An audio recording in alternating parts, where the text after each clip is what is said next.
It's the Logan Power Show.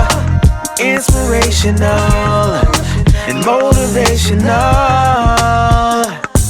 It's the Logan Power Show. Informational to help you grow.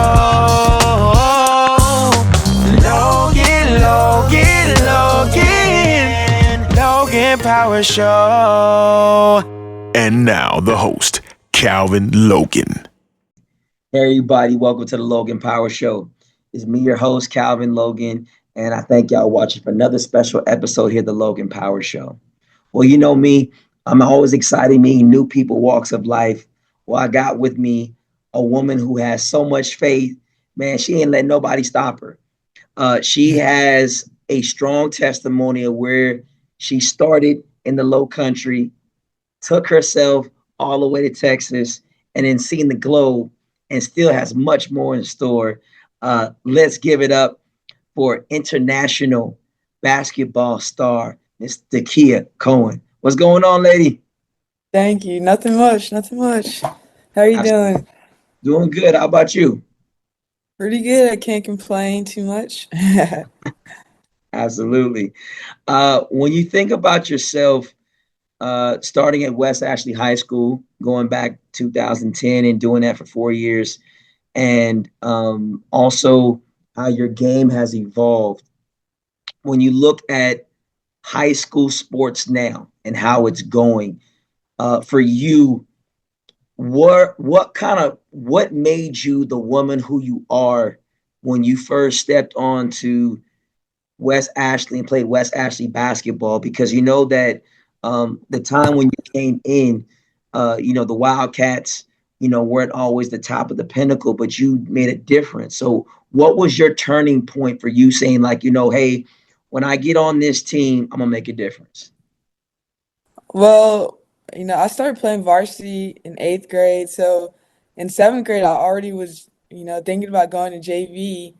But my mom was my middle school coach, and she was like, "No, just play one more year," because we were winning and having like winning championships.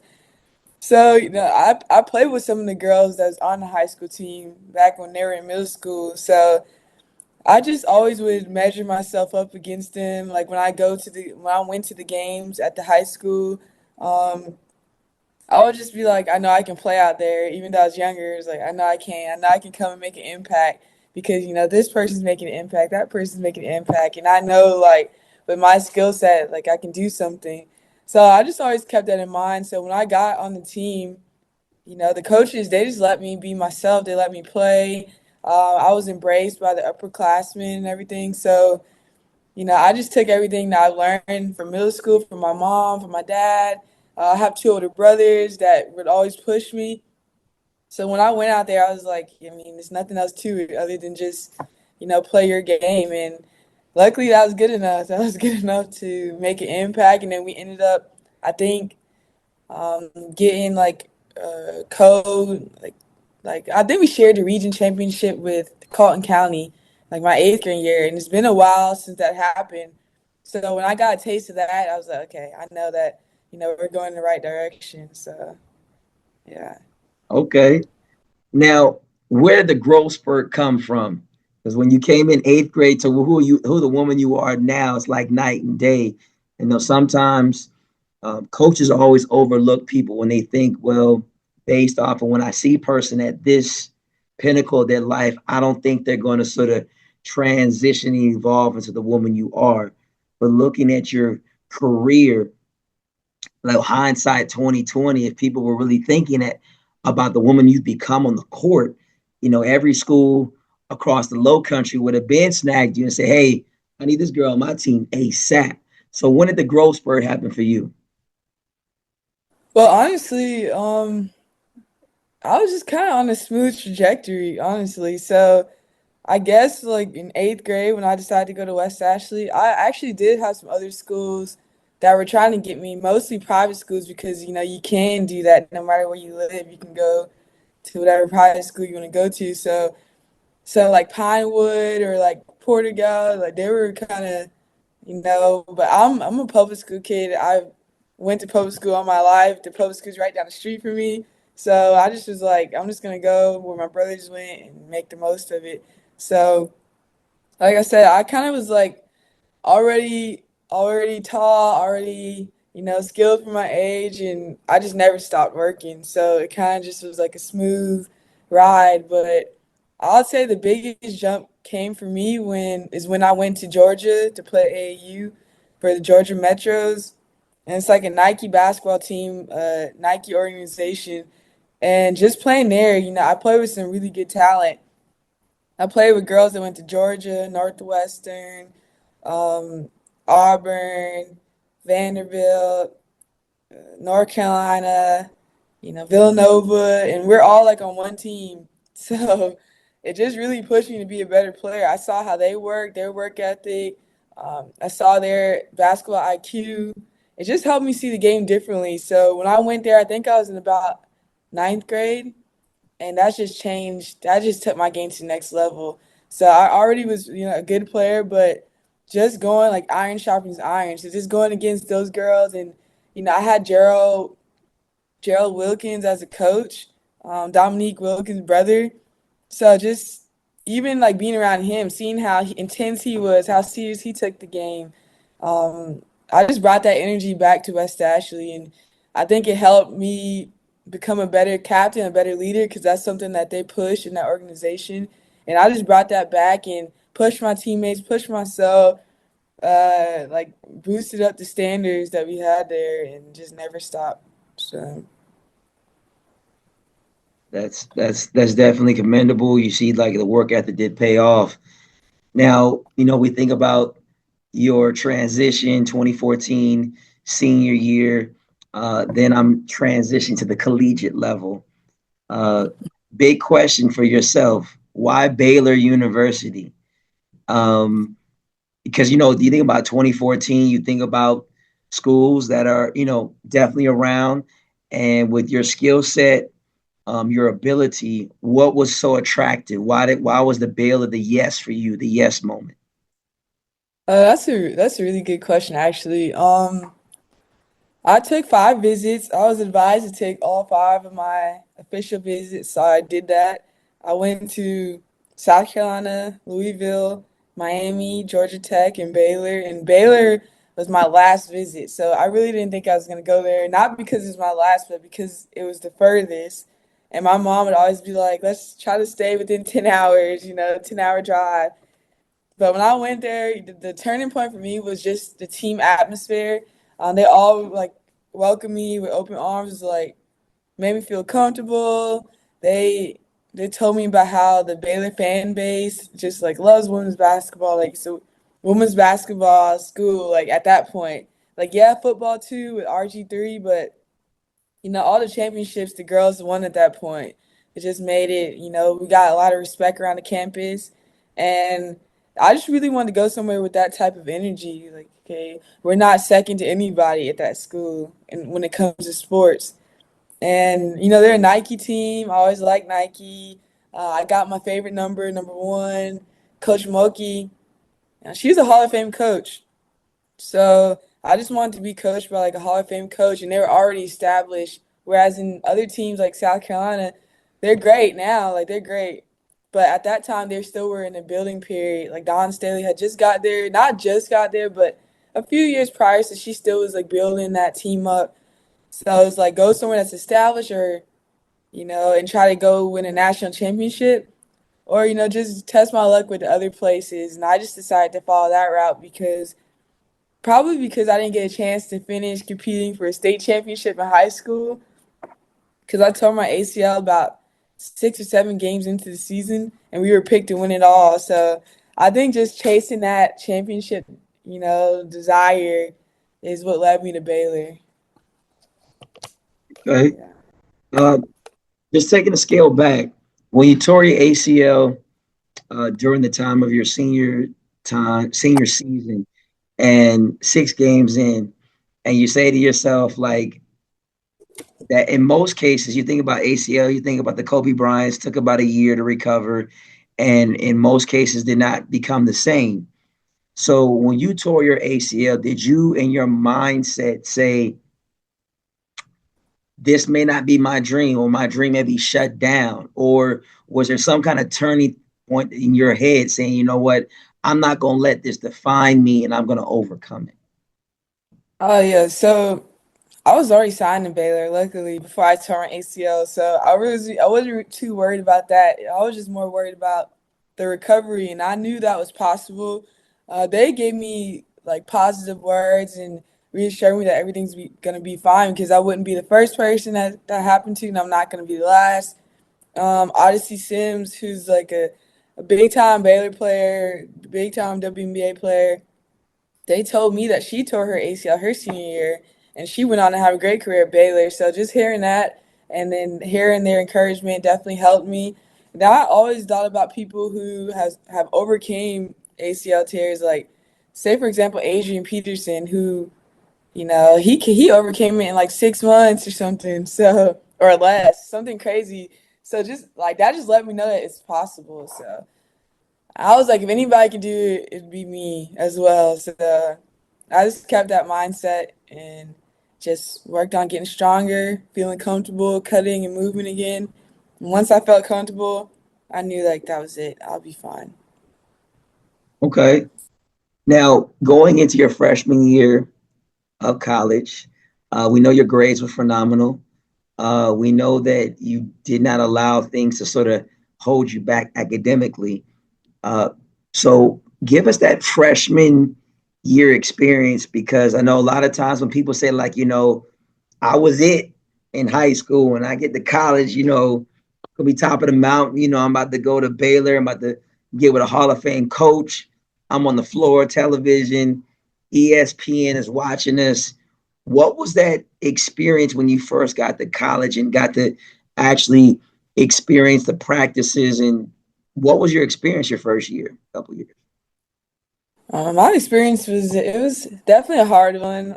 Just making the changes, making an adjustment. As a freshman, at the end of the day, you're going into something new. You're going to something that's already established, so everyone else might feel comfortable because they know the system, they know plays, they know how things are ran. But you just learning. You don't have no idea how it goes.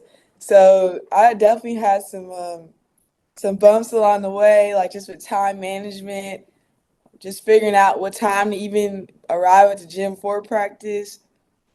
Sometimes these are things that people don't tell you. Like you kind of have to figure it out. So I'd be like, okay, practice is at 1:30. Supposed to be there at 1:05. Like sometimes I would get there like 12:50 or something and be like, yeah, I got my clothes on ready and everyone's already there. They already ate, they already stretched, they already maybe ice. There's no telling and I'm just getting there. So at first I thought that was normal, but eventually like I think my strength coach had to sit me down and be like, listen, you have to come early because you're cutting it close. And the day that you're late is not gonna be good. So I was like, okay, well, that's one thing. I realized that everyone just goes straight after class to the gym. And I didn't even know that. So, like, I started doing that. Like, I started after class, go straight to the gym, no matter what, go straight to the gym and just take your time and get your mind right for practice. Um, like I said, time management with tutoring, just being places, knowing, what you have to do that day because it's a hectic schedule. So, even having an agenda, writing things down, it's tough. But on the court, yeah, you definitely have a lot of growing pains on the court because, people are more polished than you. I thought I was a polished player, but I got there and I was against people who probably trained since they were kids, since high school. Whereas in me, I was more so of a pickup player. I didn't really train much in high school. I didn't really know how important that was. No one around me was like, hey, let's go train. What I would do was go shooting, and I'd play a lot, which is fine.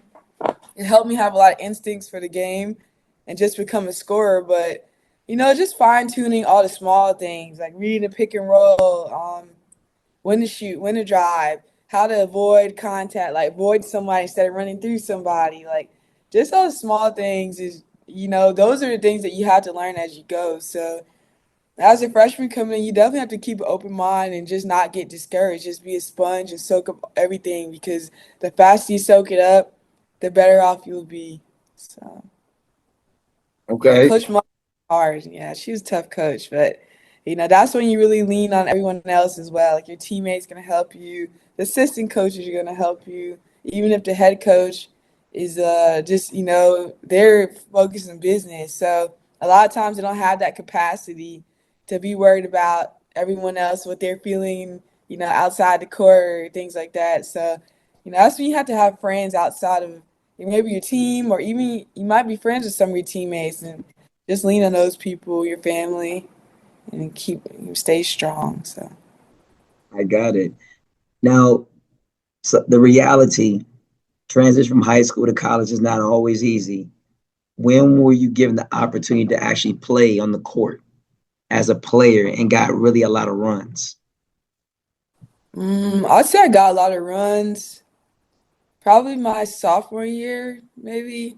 Freshman year I played, but I didn't necessarily play a whole lot. But sophomore year I started playing more, and by my junior year, I was like one of the first people off the bench, and then halfway through the season I became a starter due to injury. But in that role, like I gained Coach Mulkey's trust, and I gained the trust of my teammates and everyone else. So just getting that starting role and actually producing definitely helped me, but it just took a while. So, like I said, I probably got the opportunity my junior year. Sophomore year, I still was playing, but I still had some people in front of me that were really good players. So, just waiting my turn, improving myself. Okay. What what has stopped you from maybe transferring? You hear a lot of kids, they say, well, man, I'm not playing. Coach ain't giving me no runs. So, what I'm gonna do is I'm gonna take my talent somewhere else. How did you have to humble yourself to say, okay, I'm gonna stay through the process to get to where I need to be? Yeah, I mean, transferring is a thing. Like some of my teammates definitely transferred and went on to have great careers at whatever respective colleges they went to. But for me personally, I just don't like to quit. I just don't like to start something and then let it get the best of me. So although like times are hard at Baylor, sometimes I call my parents upset or things like that. But they let me make my own decisions, first of all. So I made my decision to go to Baylor. No one else made that decision for me. So that's already something that's in the back of my head. It's like I can't blame anyone but myself or whatever situation I put myself in. And that's how my parents wanted me to feel. They didn't want me to be able to look at them and say, "You made me come here." So just being sure about my decision. So even when things got hard or tough, I made that decision. That's fine. I came here for this reason, for that reason, for this reason. Let's remember that, and then let's overcome whatever obstacle. Because for character building purposes, I knew that it would help me in the long run to not just run away when things get hard. Like that's never been me. I never transferred high school, I never transferred middle school. I never transferred like from a hard AU team to a weaker one. Like, I always went up the hill, like up the ladder, even if it was taking the stairs instead of the elevator. Sometimes you got to go the harder way, and that's just what I kept in mind. Like I figured if I could overcome that and deal with the tough coach and deal with the pressure that comes with playing at that high level, then it's like what else can stand in my way? And I'm happy I stayed. So Amen. What what's the best advice Coach Mulkey gave you to make you the player you are today? the best advice probably would be is this probably a couple of different things. Like, one of them is probably when she used to say I was a bull in the china shop. She'd always say that, like, you're a bull in the china shop. Meaning, like, I play physical. Like, I'm a physical player. I didn't mind running through someone, I didn't mind hitting someone. So when I first got there, I'd have a problem with, like, people taking charges on me. So her saying that, like, just like beating into my head, like become more of a finesse player. That definitely probably helped my game. Just like learning when to stop and pop over someone rather than just trying to get the contact and finish through them, or trying to go around them. Like that helped me. That was a big thing with my playing style that changed. But just outside of that, I'll say she always say like there's gonna be one day that comes where you're not lacing the shoes up anymore. Like you lace it up for the last time, So just enjoy every game, every practice. Just soak it all up because one day it's not going to be there anymore. So that just put things into perspective for me. Like, I know there's no telling when that day comes. So every practice I have, I just go hard. Every game, like that's just something all my coaches would say about me is like I don't take it for granted because I have been injured. I know how like things can change in the blink of an eye. So every time I can just step on the court and play, I'm happy. I'm happy, and I'm just gonna give my best effort because some people don't have that ability, and some people don't have the opportunity. So just taking advantage of that while I can. Absolutely. Another big question for yourself: graduating from college and transitioning to the international level. You always say like never want to lace the shoes of the very last time, and never. So, what gave you the motivation to say, you know what, I believe after collegiate, I still got more left to give? What made you say I'm gonna transition my game to professional? And like most people said, I'm gonna quit it, but you kept moving. What was that drive? What was that journey like?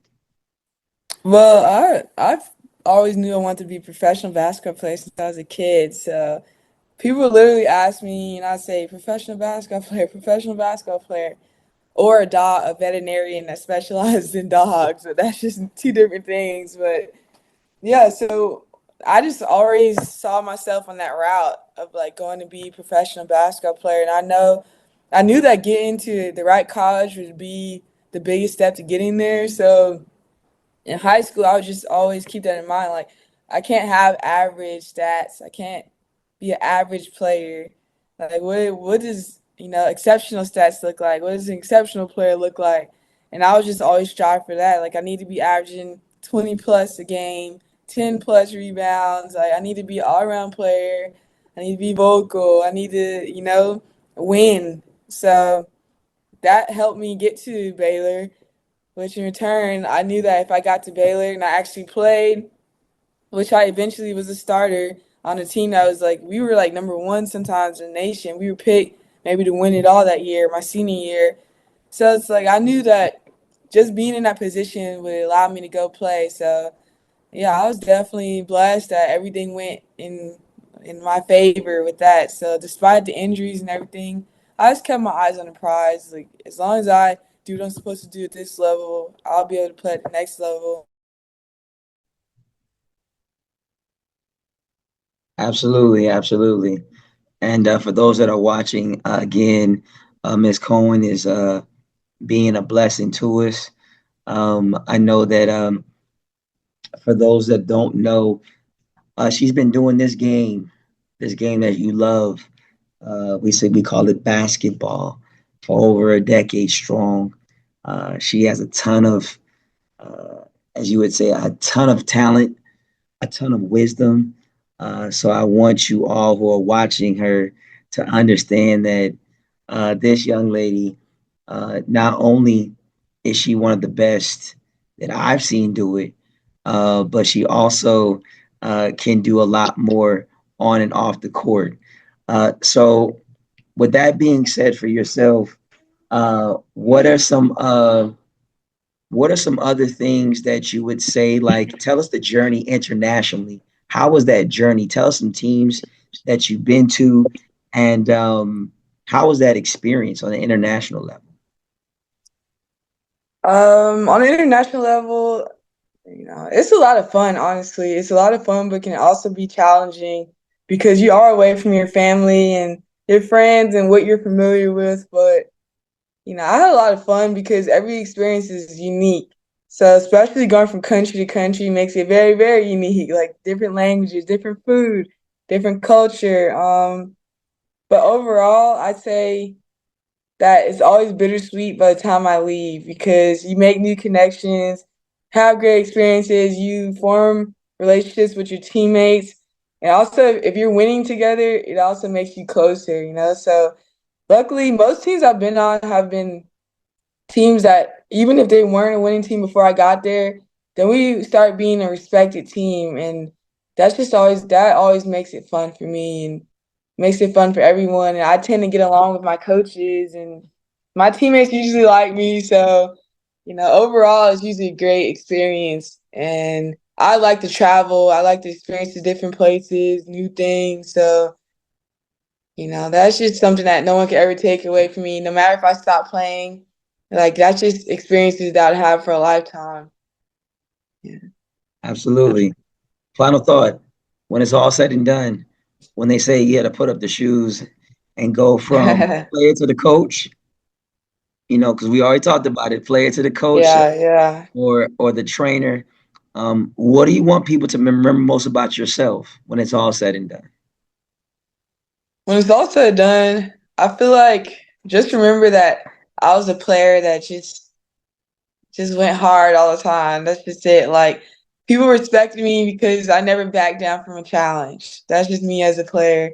No matter who I'm going up against, I'm going to take it as a challenge. The bigger the game, usually the better I play sometimes, So I just want people, when I try to reiterate that to people that I coach, because I do sometimes coach during summer, I just try to bring that same fire to them, that same fearlessness, that, no matter who else you're stepping on the court with, don't believe that they're better than you. They have to show you that they're better than you. And even if they are, don't believe it. Just step your game up, play out of your mind like you never played before, because you never know what can happen. So just believing, being a believer and being fearless. So that's what I'd like to be remembered as. Absolutely. You heard it first live in the Logan Power Show. She is an international superstar. She's a champion. She came from the low country. She's seen the world and still got more to see. Again, Ms. Dekeiya Cohen is one of the best. Don't let this lady fool you. The humble voice, how she comes across. She is, like they say, she don't play. She's like a bull with a horn. She's gonna run right through you. And don't let this screen fool you. She's very tall. She can really play this game. So I want you to keep her in prayer. I want you all who are watching us to understand that we want to encourage her to keep doing her dream and to help encouraging other young women who say to themselves, don't allow obstacles stop your way. Well, that's all the time I got. My name is Calvin of the Logan Power Show, nationwide, worldwide. We love you. We'll see you soon. Yeah, see you soon. So the possession arrow goes the way of the Capitals in Melbourne. Finds Cohen. Looks to drive to the basket under all sorts of pressure. Nice move from Cohen and hits the basket. So we're all locked away here. Finds Cohen. On those sorts of Looks things. to drive to the basket under all sorts of pressure. Nice move from Cohen. Year for Bendigo last season. Thoroughly deserving the MVP and the turnover. Miscommunication there as now Cohen drives to the basket and gets it the full block and will go to the line to shoot the bonus. Huge achievement for her to have been doing that, and she came away with the MVP of the NBL 1 in the off season, so it has worked for her. She is committed. Cohen inside, nice pass back to Bunton, and again the bread and butter underneath the basket, gets it to fall. Deal with Jade Melbourne, drives to the basket. Can't get it to fall. Cohen, good offensive rebound. Up, fouled, and gets the basket to count. Will go to the line to shoot the bonus. Comes up with the defensive rebound. Finds Melbourne. Melbourne now, lovely pass into Cohen. Under pressure and is fouled by Samuelson. Gets the basket to fall and will go to the line to shoot. Can put the ball on the floor. She's aggressive. As we see Cohen backing down the smaller. Oh, nice spin move. Dekeiya Cohen and knocks it in. Just making sure they're sticking to their principles, a bit of help side defence and try to staying in the game. Some pressure up the floor, but they break it. Here's Cohen for the easy two. So that's what you want to see out of the timeout, Carrie. As we said, didn't play too much in that second quarter, did Brittany. Burrell, nice pass, good little sequence there. Finished with a layup. The Caps get another look through Cohen. How about the hustle for the UC Capitals? Kalea launches a three. Big bucket, UC Capitals. Christy Wallace has to settle for the hockey assist on that one. Nice little no-look dime. Brown just unselfish, finds her teammate. Now she guards Cohen. Tough bucket, Dekeiya Cohen. It's the Logan Power Show. Inspirational and motivational. It's the Logan Power Show. Informational to help you grow. Logan, Logan, Power Show.